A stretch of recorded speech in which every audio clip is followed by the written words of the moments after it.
All right, SoFA theater kids. Somebody's texting me. We'll worry about that later. This is for the SoFA theater class. Okay.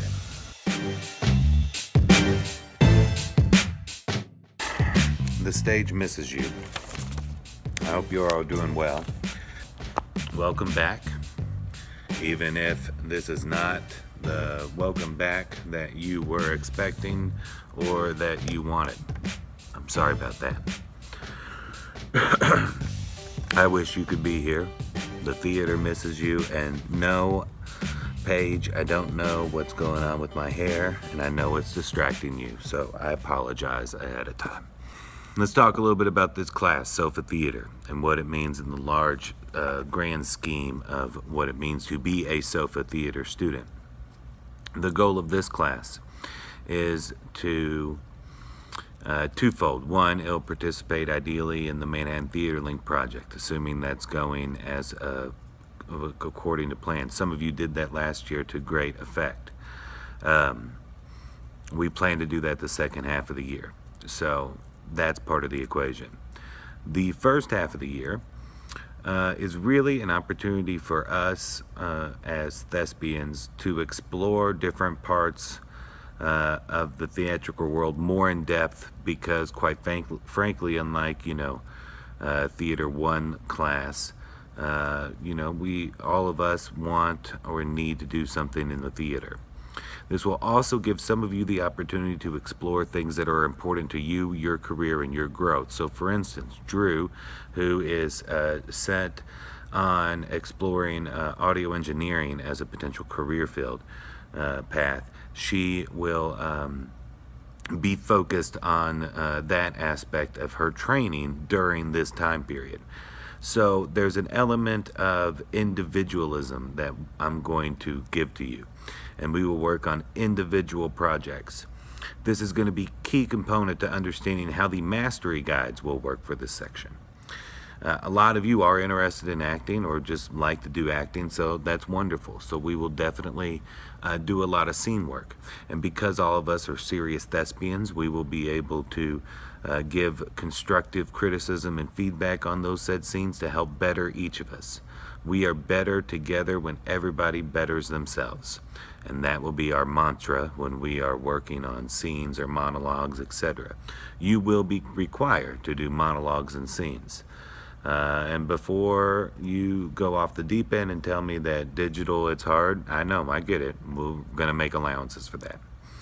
So anyway, this will be a more in-depth study of theatrical principles and what we can get to in a regular class. And so it's going to be a very busy class. And then a part of this is going to be individualized learning. So whatever you are interested in. For the freshmen in here, this is particularly exciting because you will have potentially up to 4 times to figure this out.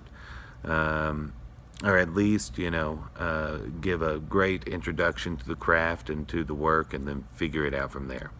By the time you are my juniors and seniors, you should be pinpointing something that excites you, that you are interested in, especially if you're going to pursue a career in one of these fields. And we will be talking about careers a lot, particularly in this class, but also things like theater management and production.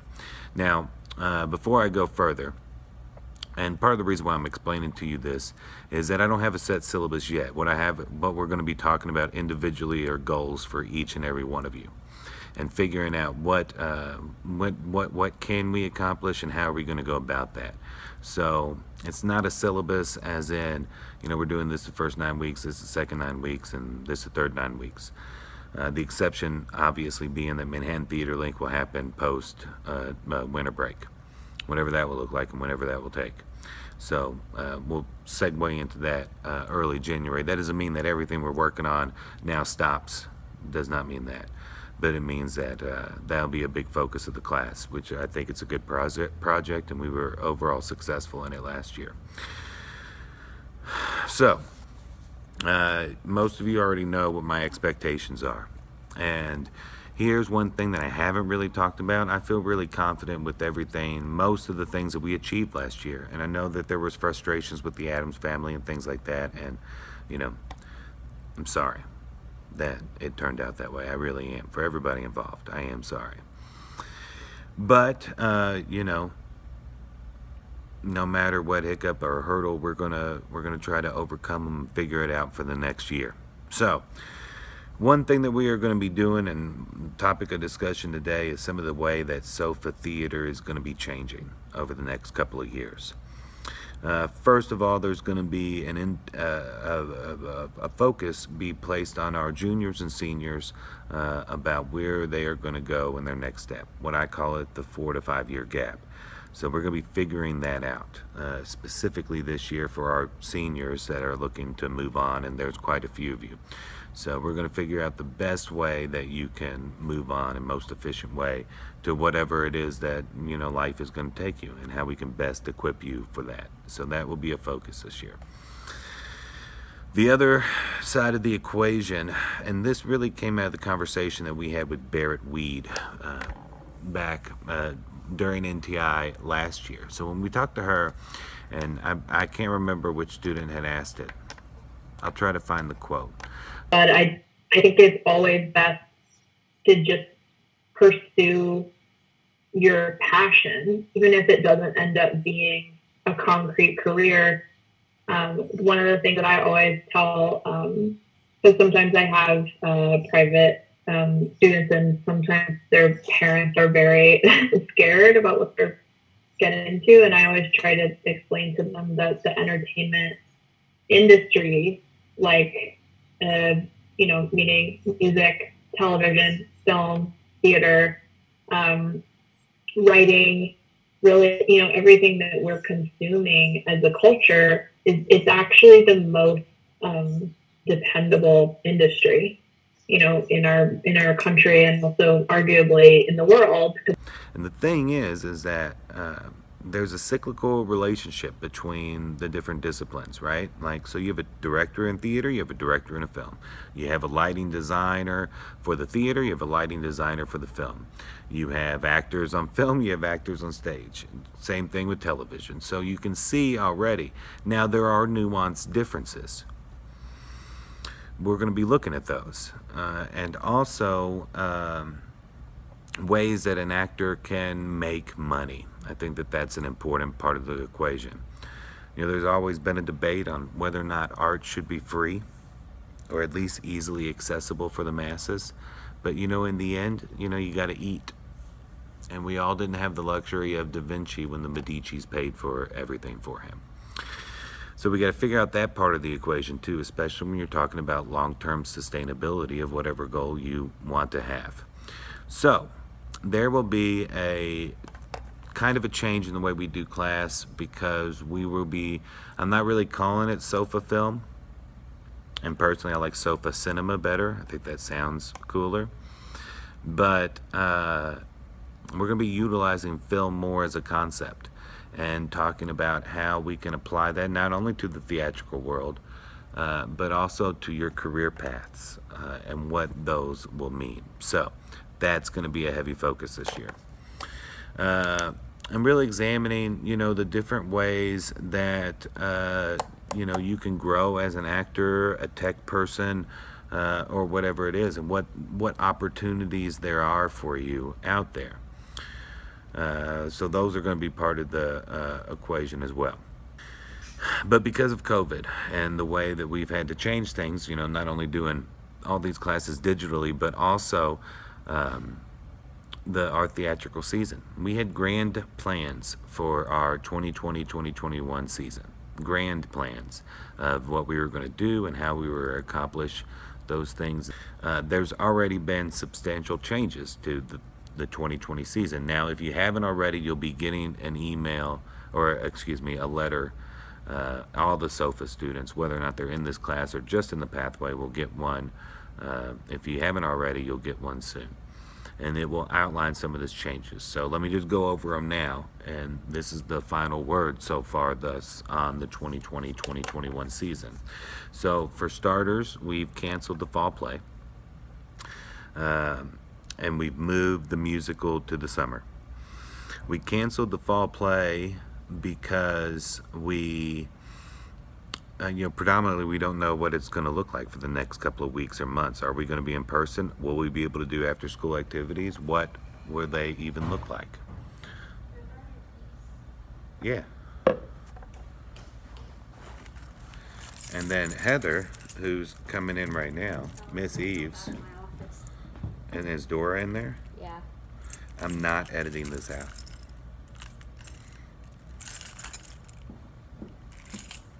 Hi.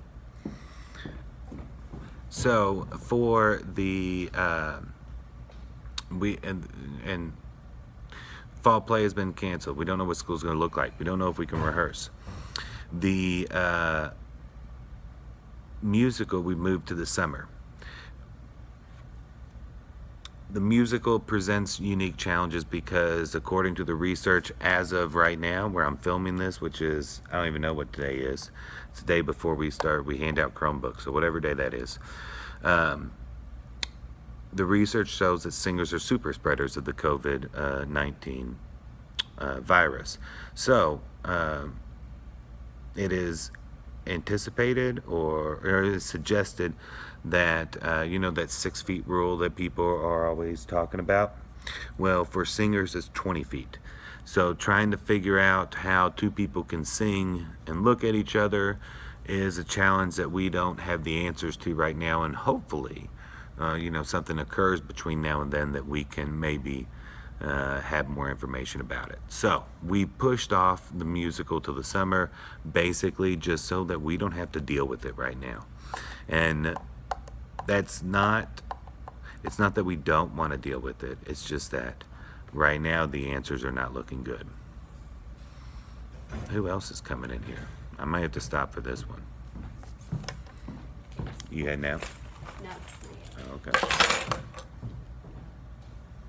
What's up? Hey.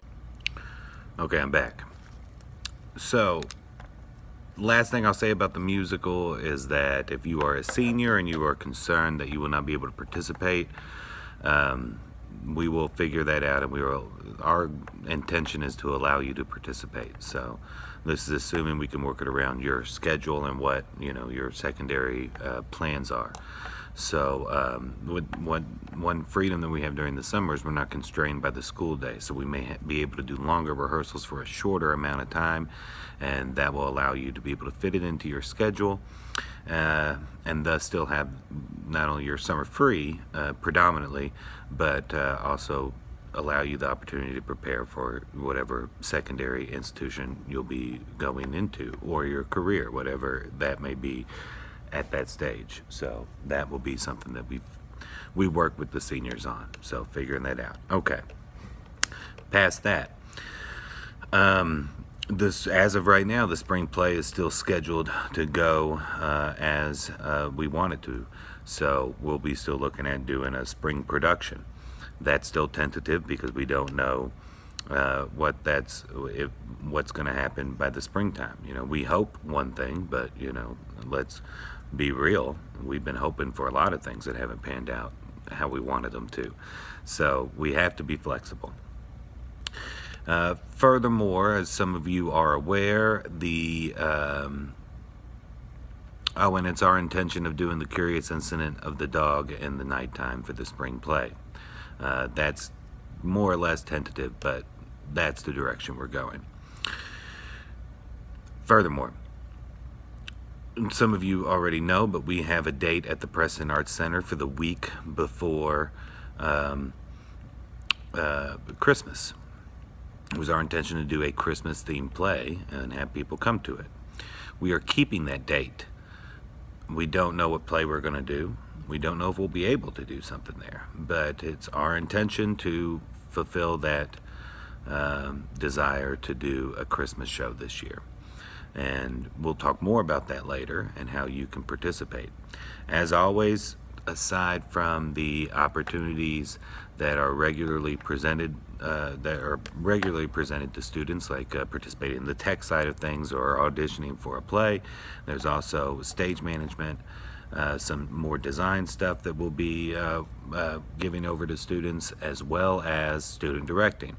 We have a student director picked out for the spring right now, assuming that's going to move forward, and then in talks with another one for the fall. But that will be her decision whether or not she does that one or another one. So once we got some people that have first dibs, so to speak. But there's still some opportunities. So if you're interested in doing that, make sure that you talk to me. Usually that is an upperclassman. And then, for instance, in the spring show, we have a sophomore. I guess KP's a sophomore. That will be assistant student director. And then still looking for some stage managers to step up. So these opportunities are available to you. All right, so kind of talked about SoFA Cinema, expectations, changes. Oh, back to that. All right, so question is, what do we do during the fall? And, you know, performances are difficult right now because of COVID, right? So we're trying to find creative ways to move about that. And we're going to talk about this more in just a couple of minutes, but essentially the two things slated for the fall right now are a film, whether or not that is a short film or a feature-length film. We'll talk about, we don't know yet. And then, on top of that, we are going to be in discussions, or have already been in discussions with WSON to air a radio drama that we produce from the school. That radio drama may be the entirety of the fall semester, and it may be more episodic in nature than just doing a play for a weekend. I'm going to talk about that more in a couple minutes. So that's slated for the fall. Then there's the theater management and production class. We'll be producing a yet unknown production for the springtime. And then it is still our intention to do some sort of children's show. One of the things that we're talking about that may be more doable than the others is has to do with partnership with the children's library at Henderson County Public Library. So we'll talk about that more later. And then there's always the option of adding another children's play depending upon what people are A, willing to do, and B, want to do. So we still have ambitious goals for the 2020-2021 Henderson County High School SoFA theatrical season. And there will be some sort of opportunity for you all to participate in that. So that's some good news. And it is and it's going to look different than what it has in the past, but you know, I think that some of these changes that we're making this year can be applied to future years as well. I think the idea of incorporating more film and cinema and television into our regular curriculum of theater can only A, help theater, but B, offer you more opportunities later on post-graduation. So, and it would be ridiculous and not recognize that many people in the theater world jump over to television and film, and people from film and television jump back over to the theatrical world. The relationship is very cyclical. It's a very, they're complementary fields in a lot of ways. So we'll be looking at that. All right. SoFA season, acting and tech. Okay. Let's get into the big project. Okay. By now, you probably looked at some of your classes and how the mastery guides are going. So essentially, you know, the way I understand it is that these mastery guides, each one is intended to, you know, represent a lesson with a learning target that you are supposed to learn. That learning target builds over time of multiple mastery guides to be something that we can quantify in some way with a quiz or a test or whatever. That is a summative evaluation. The idea, the basic idea, is that the mastery guides grow on top of each other, accumulating to a certain point. So yeah, it's very similar to what you've always done. They're called something different now, but they should be more streamlined in the process. They should be more user-friendly, so that you can look at a theater master guide and a science mastery guide, or social studies mastery guide, or math mastery guide, and there'll be similarities enough that, you know, your parents will be able to understand what they are, and you'll be able to understand what they are. So most of my other classes will follow the very same standard that other classes will, with Mastery Guide 1, Mastery Guide 2, Mastery Guide 3, etc., etc. Those represent different things though, right? A Mastery Guide, because we switched over to block schedule, so a Mastery Guide for an hour lesson and block may be split over 2 days online, and this will vary depending upon class to class. The idea is that, I think, AJ Casey, this is me talking, not voice of the school. Part of it is to ease you into this NTI process, and then also allow us to figure out what works and what doesn't work. I'm proud to say that we, in specifically Theater 2-3, had a very successful NTI experience. As you are aware, Miss Amber Thomas said that this was her favorite NTI experience, was our project with the Manhattan Theater Link. So all the work that you all did, people recognize that. And you weren't able to cheat in that like you could in other classes. So I'm proud of that, and I'm proud of the work that you did. But what that means is the bar is set high for us. So for this class specifically, we're supposed to download these 5 mastery guides in preparation. But I really only got 1 mastery guide for you. And I know this is going to be a little complicated, but there's a plan to it. All right. So we talked about the film. We talked about the radio drama, which is actually a part of a larger radio show. I'm going to start with the film. Just like there's one-act plays, just like there's monologues and scenes, there are short films. A short film is technically anything from 1 minute, even 10 seconds, to 59 seconds. Some may say 45, or 59 seconds, 59 minutes. Some may say 45 minutes. That's the length of what a short film can be, and it can fall anywhere in between. Those of you that've done our cinema club, my cinema club, you'll notice that I show short films a lot, and some of those short films are 10 minutes. Some of them are 20 plus. It just depends upon what story you're telling. Vice versa, there are feature-length plays that run anywhere from an hour plus to 3 hours, to feature films, and also films that make up a trilogy, which, or longer epics is what they used to be called. Films that fit into a grander scheme. So that would be obviously like Star Wars, which is 3 films, the Divergent series. I don't know what else you kids watch. Oh, Harry Potter is 7 films, I think it is. 8 films. I should know this because I'm a Harry Potter nerd, but 7 books, I guess. Oh gosh, I should know this. I feel bad I don't know this. Anyway, Harry Potter would be what I would consider an epic. And then there are other films that are longer. And then, when you look at television shows that tell a narrative story that happens over the course of many seasons, like Game of Thrones, that was 8 seasons. Well, technically 6, because we don't count 7 and 8 because they were trash. But that's one narrative story that's told over, 8 years. And it could be up to 10 hours a season, 10, 12 hours a season.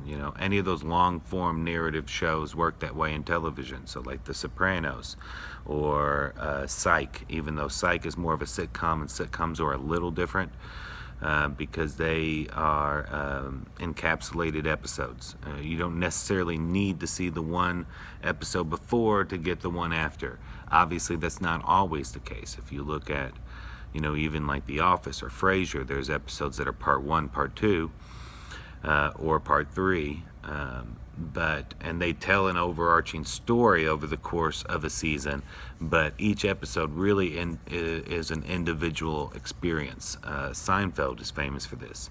Seinfeld was a story about nothing. They didn't want it to be a heavy-handed show. It wanted to be a story about nothing. Breaking Bad's another example of a narrative show that happened over the course of 12 seasons or so, and that the story evolved over that point. So there's different ways to tell stories. So for the film, we can focus in on trying to make a really good short film. We can focus in on trying to make a really good feature film if it's warranted, if we can write that much, because it's not easy, as you all that participate in the Manhattan Theater Link know, it's not easy to do that. But it has to start somewhere. So here's what you're going to do. You're going to work on both of these projects. This is Project A, and this is what you're going to be doing every day, every lesson plan, every maroon, what are we, maroon? We're white 3, so every time during white 3. And by the way, during the regularly scheduled time, I'll be on Google Meet, so we can talk. And I know that some of you can't be there all the time, and whatever, I mean, you do you. But if you can check in, that would be wonderful. I kind of assume that some of y'all will check in with me because I need you to. We need to communicate to move forward in this, okay? We need to do that. So let's try to make that a thing that we do, and I reserve the right to make it a requirement. Even though right now it's technically not a requirement, but I have faith that I'll see y'all during that time. So what I'd like to do for the film, I want to first pinpoint an overarching topic, and then we're going to do some brainstorming about what we can write about as a group. And I think the first obvious thing is COVID. So, the question I pose to you is, this is your formative, your summative, this is everything. I want you to tell me about your COVID experience. Specifically yours, right? Like, what was your day-to-day life? What exciting or not exciting, or was it mundane the entire time? Or did you have to deal with something? I want you to talk about that, all right? Tell me what it was like for you during COVID.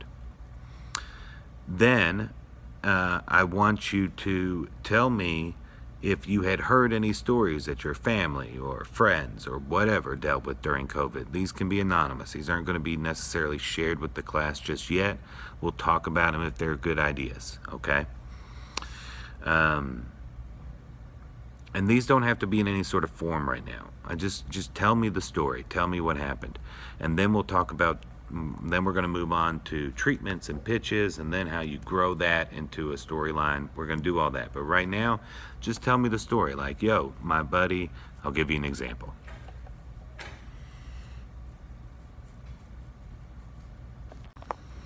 Okay, back to the COVID example. So I have 2 examples for you of stories that happened over COVID. Now, ironically, both involve death. So, some of you may have heard me talk about my best friend before that I met online 10 years ago playing a video game. And we've been really close ever since then. I was in his wedding, he was in mine. So really close friends, we still talk all the time. We at least talk every year on our birthdays. You know, his is in April. So April rolls around this year, and by this time we are already out of school. In fact, I think I'm at the school doing the graduation pickup stuff. So I call him and I'm like, dude, what's going on? Or maybe it was a couple days after then he had called me back, and finally I got a hold of him. So he is married to this lovely lady named Helen. They both live up in Seattle. They are both from New York City. So New York City, as you're well aware, was the epicenter of the COVID-19 pandemic in the Northeast for the longest time. I mean, it was the place. And then obviously, you know, it quickly spread across the country, and then it had infected places like Florida and Texas and all these other places, especially around spring break. But anyway, in April, it was all about New York, and New York was shut down. Like, you couldn't go anywhere, and if you were out in public and you saw somebody, you ran the other way. This was the narrative that was happening in New York City during this. And as you can imagine, this makes sense based on what we now know about the COVID-19 virus. New York, for those of you who haven't been, is the perfect is a perfect storm of things that can help that spread this virus. It's a city that loves to commute publicly. there's a lot of people jam-packed in a small amount of space. So it's really everything that this virus needs to be able to transmit. So he now lives in Seattle, but they both have ties to New York. My best friend Ace, his mom ended up getting COVID-19. She was one of the first ones to get it, and that's because she worked for the public transportation system. And she, in fact, her job was to help disabled people get on and off buses. And I think she also worked for the school system. So, like, she caught it like that. She ended up isolating in her house and eventually recovering from it, thank God. They're pretty sure his brother, which still lives with his mom, contracted it after that. And honestly, right now, even though it's, months later, I don't know how he's doing, because I'm a bad friend. But anyway, Helen's mom, my best friend's wife, Helen's mom, also contracted the COVID-19, but eventually died from it. So around April, they're living in Seattle, get this call that her mother has passed away due to COVID-19. And the problem for them is that Helen is an only child. And I don't think, if the dad's in the picture, he's older, right? So they have to, in April, during the height of the outbreak for COVID-19, have to jump on a plane, which they're like, at this time, most air travel stopped. They had to get like a special plane voucher to go. And then had to fly from Seattle to New York, the epicenter of the pandemic, in order to handle the funeral arrangements and the overall arrangements for the mother. But at the same time, the mother, they couldn't have a funeral for her, because you couldn't have gatherings of any amount of people there.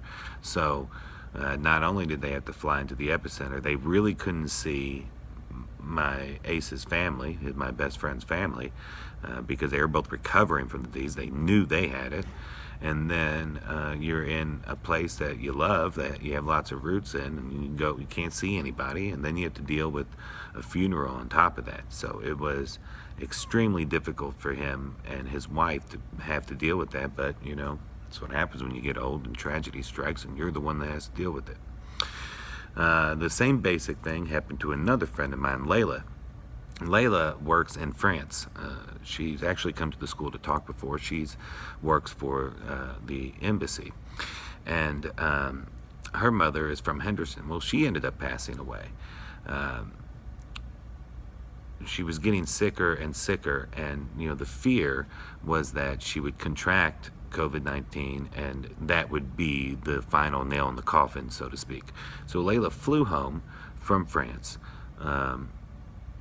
put her job on hold essentially, in order to take care of her mother, but she couldn't see her mother. So they had to do that thing, where you saw people like talking through plexiglass and saran wrap and covered in PPE for a little while. But she eventually ended up passing away. And in the very same vein as my other friend, they couldn't have a funeral.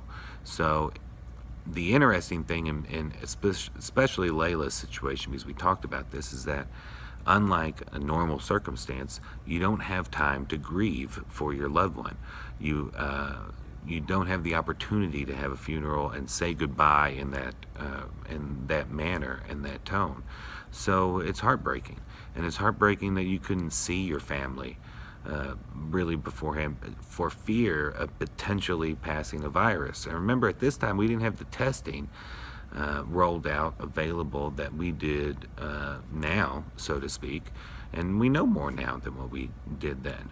So in both of these situations that had to deal with death, COVID-19 was a huge factor in the proceedings that changed, that was a significant variable that changed how they would normally handle both of these processes, and ultimately caused the death of one. So who knows how long she would have lived if she had not contracted. In the case of my best friend's mother-in-law, who knows how long she would have lived if she had not contracted the virus. So I think that death is a story during the COVID-19, especially the height of the pandemic, that is often overlooked, and it's an interesting aspect to look at.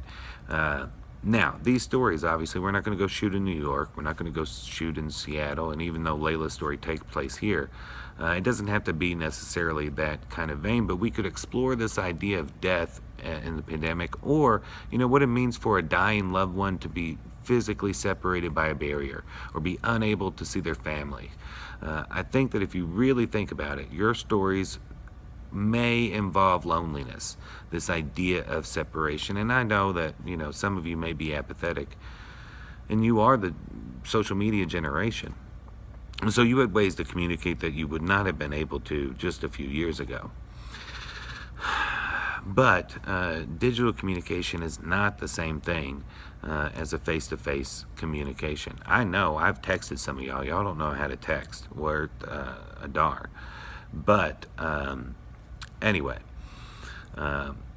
those are two of my stories. So writing that out, saying, hey, my best friend did this. This is what happened to him. This is something that we can look at, then I can look at, and then we can try to find threads.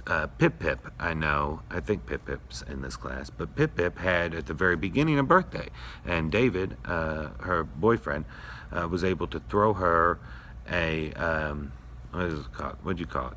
A Zoom party. Yeah, the Zoom party, right? That's interesting too. We could totally explore that and tell a story that way. So, for the film, I want to right now focus on COVID. So tell me your experience. When you submit these, submit your story. We'll look at them, I'll look at them, and then we'll go on from there. So the next class, we'll talk about some of them anonymously, and I'll give you a heads up if I choose yours, right? And we'll talk about those anonymously, and then we'll see what ideas to explore, and we'll talk more about that as a group. So that's assignment 1, and I'll put that on the thing. All right, assignment 2. And even though it's assignment 2 and not, do whichever first, right? You're turning these both in basically on the same day anyway.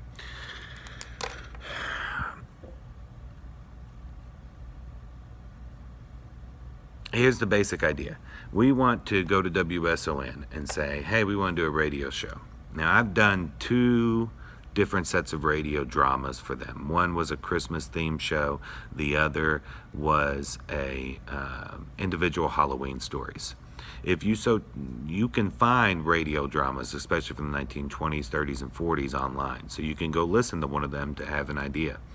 You could also listen to mine. You just have to go to my website, ajkc.co. That's ajkc.co. And the thing about radio dramas, even though it's not, I don't think I'd tell anybody to go do, I don't think you can live, you obviously can't live off of doing radio dramas. But, you could in theory live off of doing narration. And you can obviously be a voice actor. So I think the same principles for doing, if you are into the potential of doing voice acting or even working in animation in general, that industry is a huge industry and would totally be applicable in terms of the voice side of things, plus the writing of it, I think would be kind of similar. Yeah, I think it would be kind of similar. So I think that the radio drama has other applications than just being a radio drama. But it does, as I said, feel that need of having another performance type. So, the radio drama, here's what we got to do. In one of your sheets on your thing, you'll have the basic idea for an entire hour-long radio show. Now, that radio show will have one part of the equation be a radio drama. This is what we are focused on. And even though it's only 1/10 the show length, it's the most integral part in my mind. It's definitely the most in-depth, and it is the most difficult to produce. The other segments are relatively easy to do.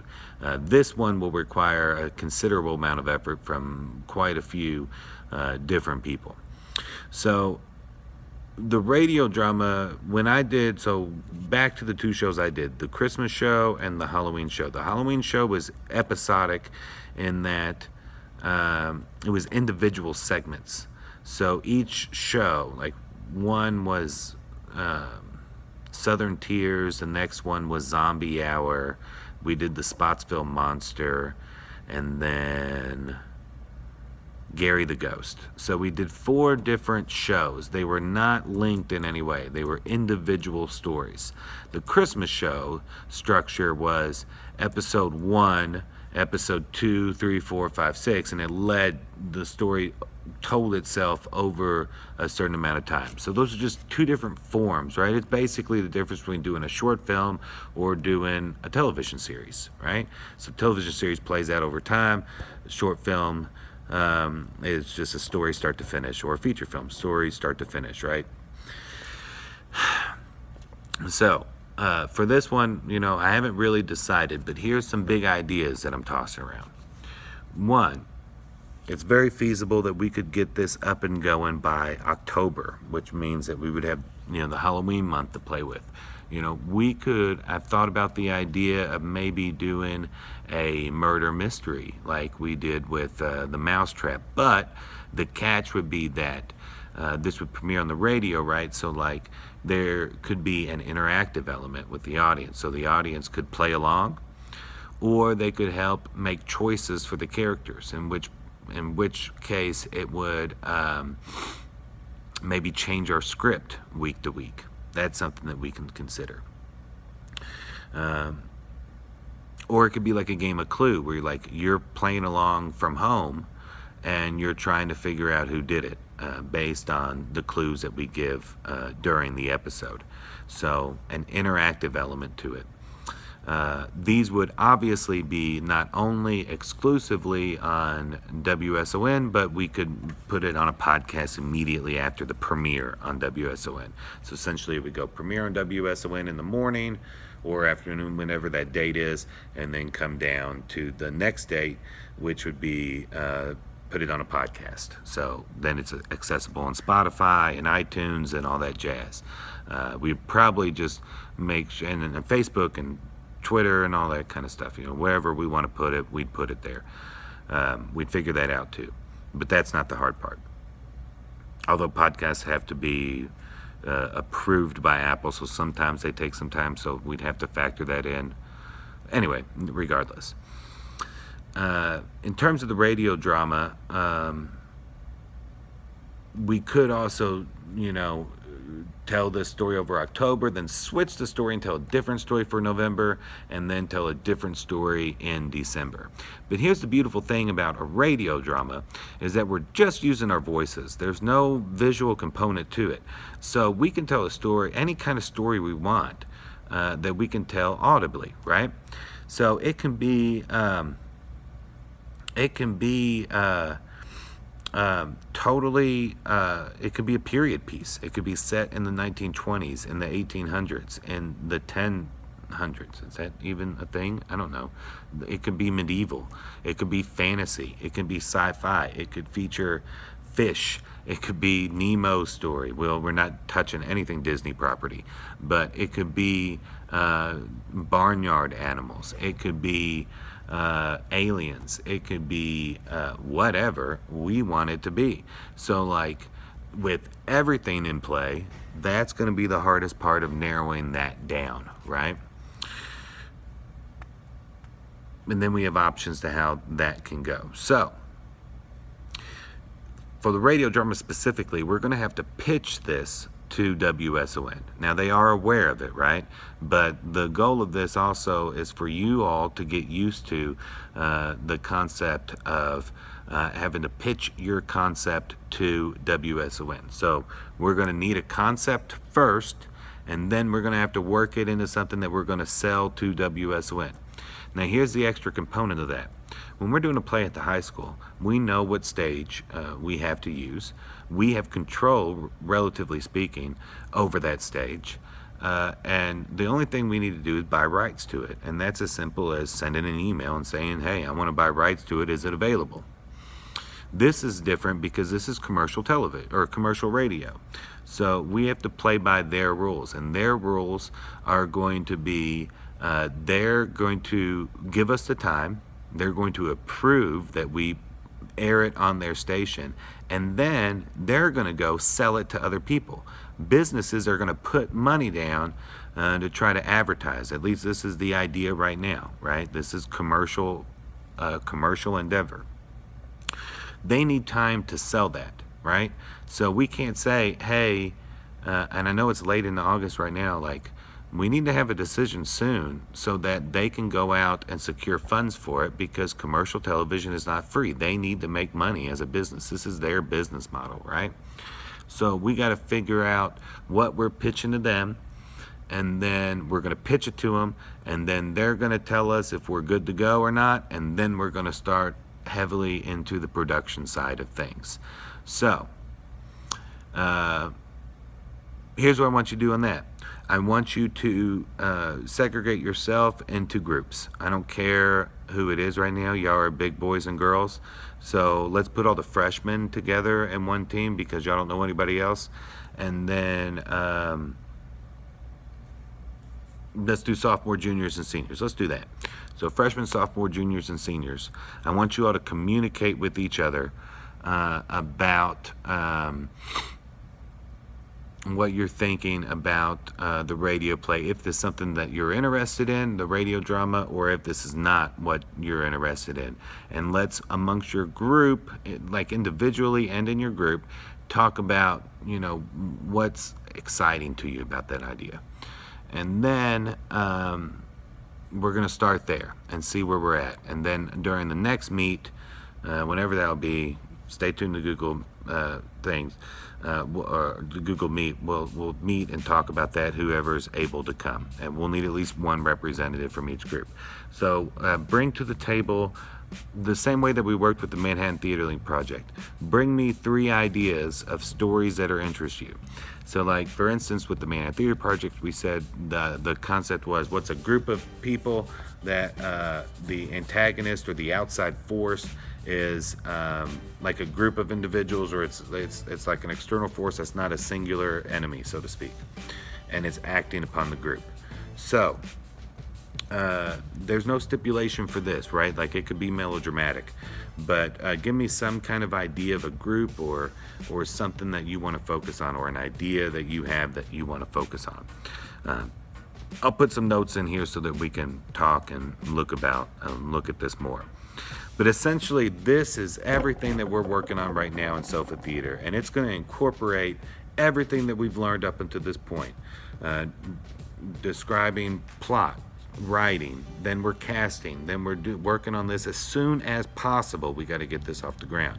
So right now, we're brainstorming, and then we'll move on from there. So really, this is the first opportunity for you all to say, hey, I want to be this involved. I want opportunity to perform. And we'll see where you're at on this. So anyway, I've talked a lot, and I know this is a lot, but stay tuned to this. We'll have a Google Meet on White Day during 3rd block, whatever time that is. I do not have the information in front of me. And then we're going to talk more about it. All right? So until then, talk to your people in your group based on your grade. There'll be a list somewhere that I post on the Google Classroom to figure that out. And then we'll move on from there. So I know this is a lot, but you all are more than capable, and we're going to hit the ball rolling and start this as soon as possible. This is #1 important thing for this class. So have a good day.